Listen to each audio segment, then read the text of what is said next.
We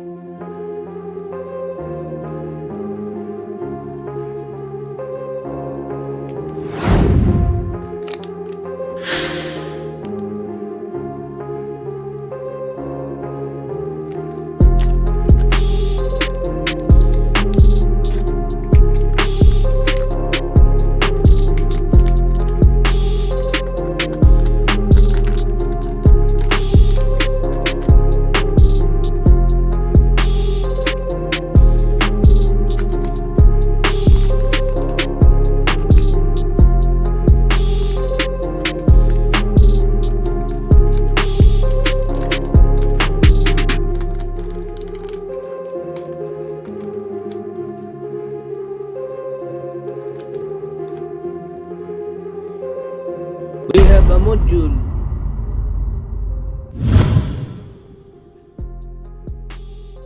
This is our new module.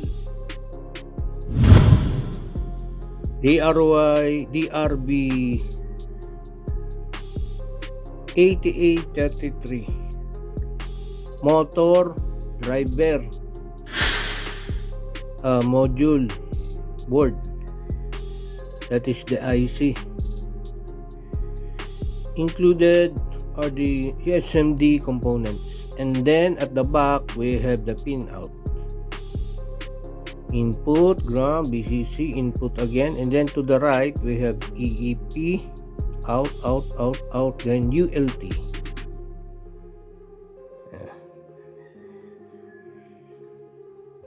Also with the pin header, we're going to connect this here, the other one,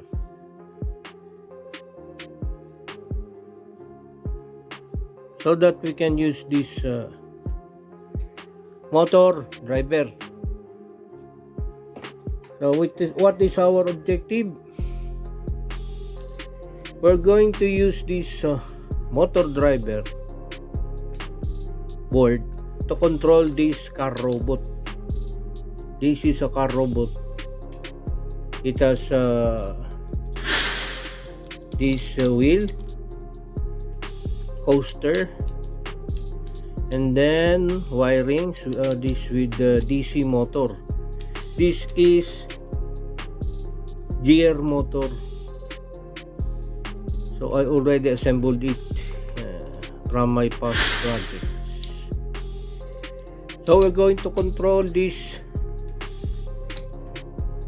car robot by using this motor driver to drive the DC motor, the two DC motors, since this is dual channel motor driver.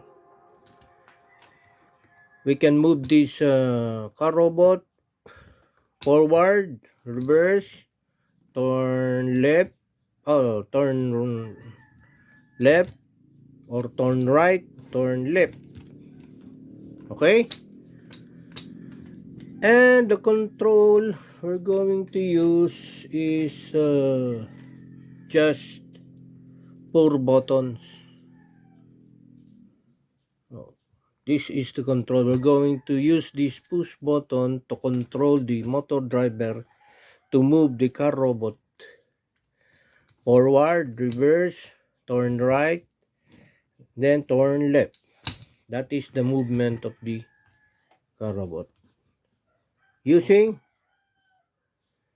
So our main objective is to control this car robot using motor driver DRB 8833 by using 4 push button.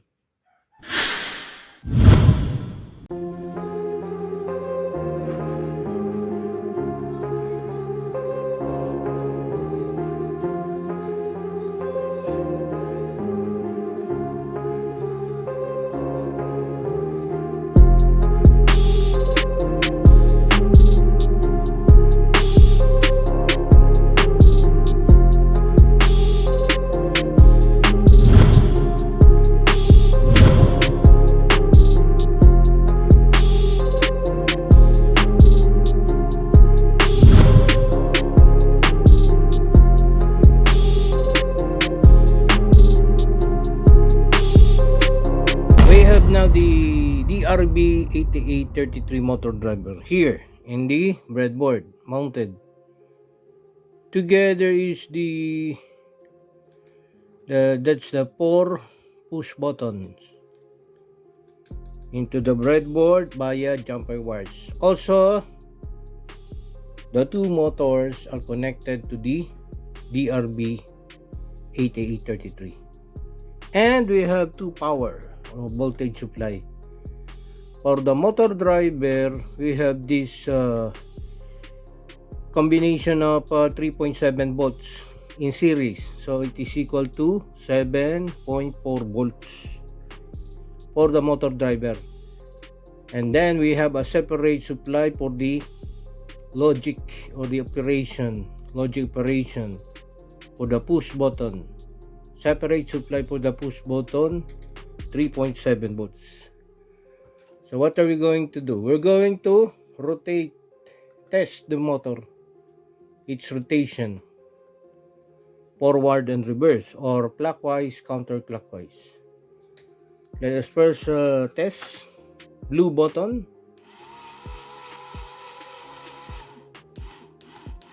So it moves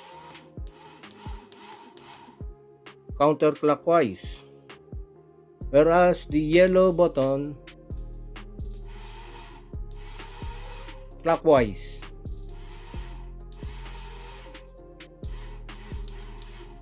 Counterclockwise, clockwise. For the red button, we have the other wheel. It's counterclockwise. For the black, clockwise. So we successfully test the motor. It can rotate clockwise and counterclockwise the 2 motors using the push buttons. These push buttons separate connections, and then I'm using a pull down resistor here, which is equivalent to 8.2 kilo ohms. Actually 10 kilo ohms is should be, but I don't have that 10k, so I use 8.2 kilo ohm, and it's still okay just to pull down this push button or this input, the input of this motor driver, pull down it to the ground to avoid pin floating. And then for the other connection, the power for the motor driver is consisting 2 rechargeable lithium-ion battery, which is equivalent to 7.4 volts. And then for the button, we have a separate power for the control for the 4 buttons, 3.7 volts lithium-ion battery.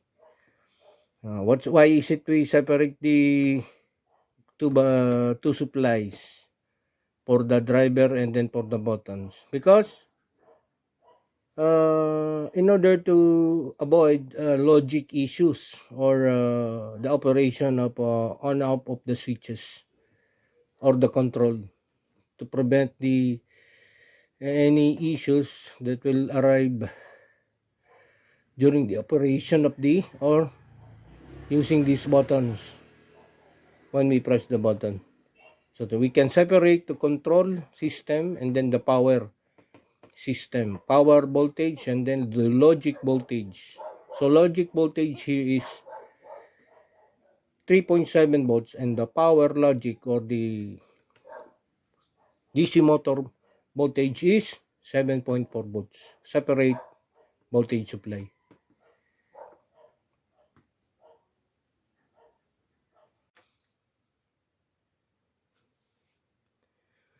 We have now the pin out of the RB8833. Pin 1 is sleep. So what's the use of sleep? If you're going to use this, it's just to save power. But in our case, we're not using it. But this pin can use to save power. Then pin 2, out 1, out 2, out 3, out 4, fault. Sometimes it's called ULT. And the sleep is ELT. EP. Port is used for what? What's the use of this pin? To detect error. So we can use that port, but in our case, we're not using that. Input 1 to VCC, ground, input 3, input 4. So out is for the motor, in is for the logic or for the switch. VCC, what is the supply of the motor driver for the motor? It should be 2.7 volts up to 10.8 volts.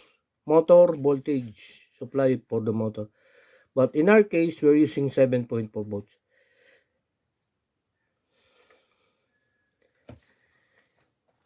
So here we have the how we test the motor, the connection.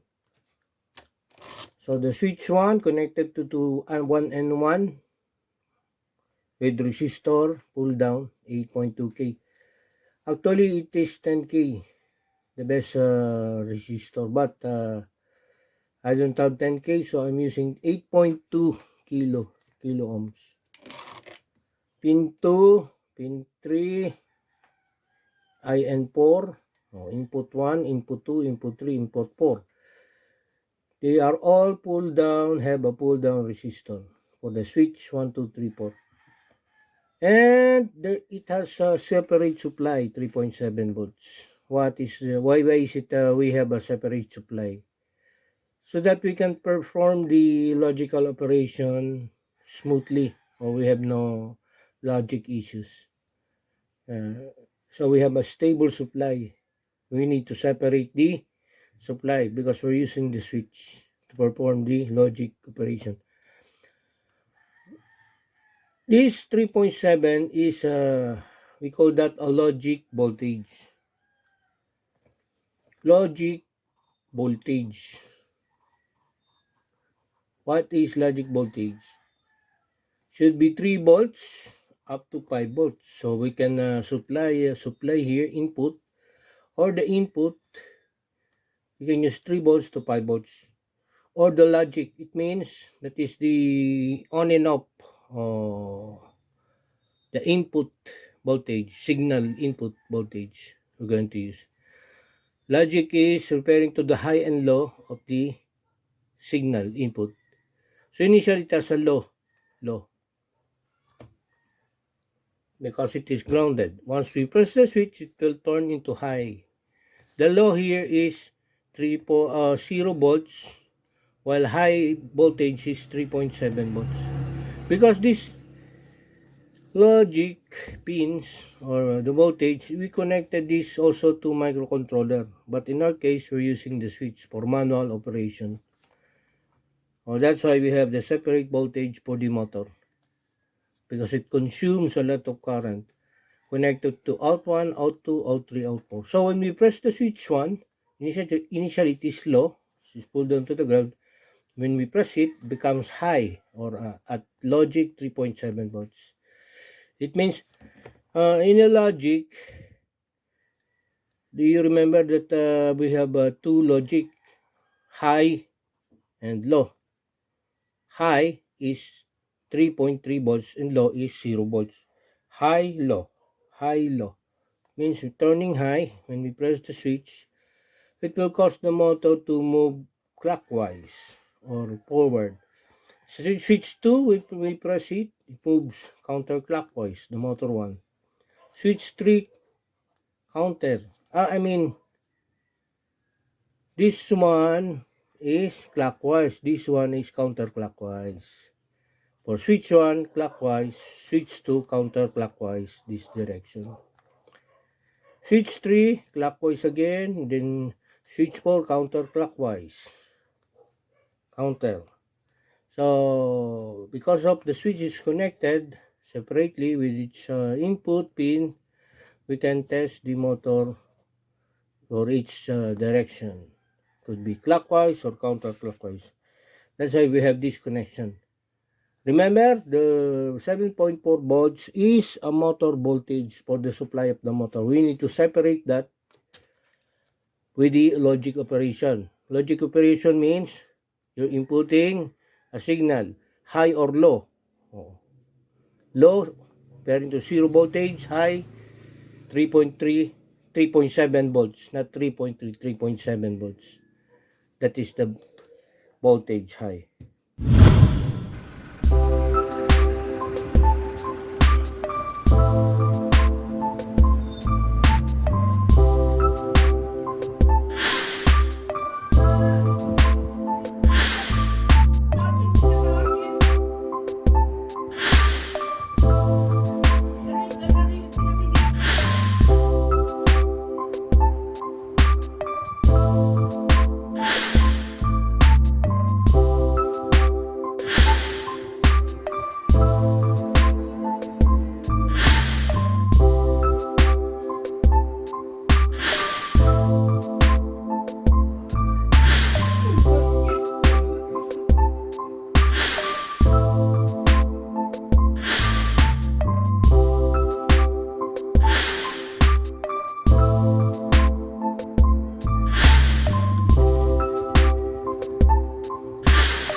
here po we have the DRB8833 motor control with 4 buttons. So this is the DRB8833 motor driver. So it drives the motor out 1, out 2 to the motor 1, out 3, out 4 to the motor 2. And then BCC, we're using 7.4 volts for the motor driver. EEP or the sleep, we're not using that. And ULT, error detection, we're not using that. And then for input 1, input 2, input 3, input 4, we are using a resistor here to pull down the input to avoid floating or any logic issues, because it is because we need to ground that, so that it has a logic 0 at the start. And then for the control, this is the push button control. We have the monitoring LED, input LED. Whenever we press the button, this LED turns on. Blue, yellow, red, white. So every time we press the button, corresponds to each LED.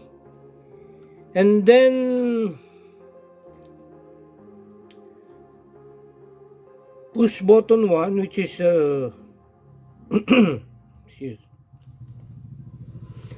blue, this is blue, is connected to the diode, 2 diode, 1N4148, so 2 diode switching diode, pass switching diode, and connected to input 2, the first diode, and then the second one to the input 4 for the forward direction, forward.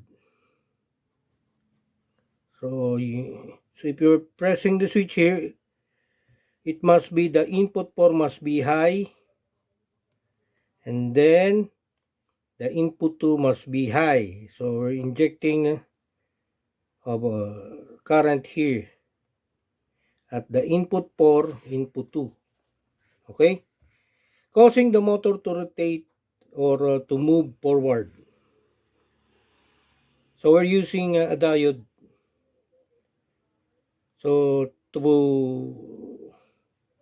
prevent a reverse flow of current. So once we press that, 2 input are now active. Input 2 and input 4, causing the motor to move forward. And then for the pin 2, reverse. So the reverse movement of the car robot is done by connecting the diode again, the anode to cathode, cathode to the input 1, and then to the input 3. So when we press that, current flows here in the input 1 and input 3. So we're also using diode, current steering diode, to enable the current to flow into this direction, input 1 and then input 3, causing the motor to move in a reverse direction, or the car robot in a reverse. And then while pressing pin 3, that is turn left only, left. Pressing it, the LED turns on. So every time we press the button, LED turns on here. Because the current also flows from, by the way, we are using a separate voltage supply, 3.7. That is the logic voltage, or that is the input voltage we need to use. Logic voltage, different from power voltage. Power of the motor, and logic is the communication between the push button and then the input of this driver. That is the logic control. High and low signal, coming or outgoing, incoming signal. So pin number 3, when press it will not, this D7 is reverse bias, so it will not affect the push button 1. So it will continue to flow here and then to the pin number 2.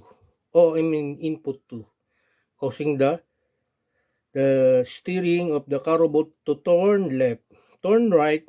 This one is using this diode again. When we press the button, current flows here to the input 4. So it will not counter, or it will not affect the D10 of the button 1 because it is reverse bias. So the current flows from diode to the input 4. So input 4. So in summary, we have here for the button 1 forward, we are using input 2 plus input 3 by using the diode to move it forward. Car robot will move in reverse using input 1 plus input 3. Remember that we're using the diode to move this button reverse direction, in a reverse direction. Combination of input 1 and input 3. Button 3 turn left, input 2, and button 4 turn right, input 4 only. Turn left, turn right, input 4. And then the voltage, motor voltage, we can use 2.7 volts up to 10.8 volts. In our case, we're using 7.4 volts. Logic voltage, 3 volts to 5 volts. That is the voltage used during logic operation. Logic means the communication between the buttons. Sometimes we're using the microcontroller like Arduino. So the logic there is high. The high is 3.7 volts and the low is 0 volts. So high, low. So it means initial state, it is 0 volts or low. When we press the button, it will turn. When we press the button, it will turn high. So logic level high, or H, or 3.7 volts to the corresponding pins. That is the logic operation. Logic operation, the combination of the input switches to produce forward and reverse direction of the motor, or left and right.